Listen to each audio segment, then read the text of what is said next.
Hi everyone, welcome back to our channel Najeem cooking and blogs.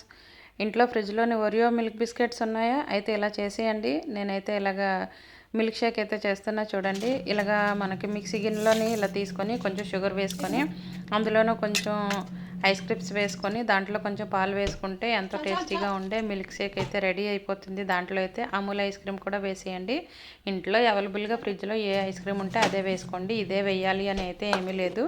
వేసి ఇలా mixie వేసిన తర్వాత అదే ఐస్ క్రీము 2 స్పూన్లతో తీసి నేను వేస్తున్నట్టుగా గ్లాస్లో వేసి కొంచెం డెకరేషన్ చేయండి. మరి పిల్లలు అలా అయితేనే కంటికి అందంగా కనిపిస్తేనే కదా తాగుతారు, లేకపోతే తాగరు. ఇలాంటి కలర్ఫుల్ డెకరేషన్ కోసమే కదా బయట ఫుడ్కి అలవాటు పడిపోతున్నారు. మనం కూడా అప్డేట్ అవ్వాలన్నమాట. మామ్స్ అందరం మనం కూడా కొంచెం అప్డేట్ అయ్యి ఆ మోడల్స్ అయితే ఫాలో చేసేద్దాము. ఇటువంటి చిన్న చిన్న డెకరేషన్లు చేసి ఇచ్చేస్తే వాళ్ళు కూడా బయట ఫుడ్ అలవాటు పడకుండా ఇంట్లో ఫుడ్ అయితే చక్కగా తినేస్తారు. ఇలా చేసేసి ఇంట్లో మన ఇంట్లో అలాగే 5 స్టార్ చాక్లెట్స్ కానీ ఏవోటి ఉంటాయి కదా, అలా ఇలా డెకరేట్ చేసి ఈ జ్యూస్ అయితే ఇచ్చేసేయండి. పిల్లలు చక్కగా తినేస్తారు, చక్కగా తాగేస్తారు కూడా. చూసారు కదా, ఓరియో మిల్క్ షేక్ ఇలా ఇంట్లోనే చాలా చక్కగా సింపుల్గా 2 నిమిషాల్లో చేసేసుకోవచ్చు.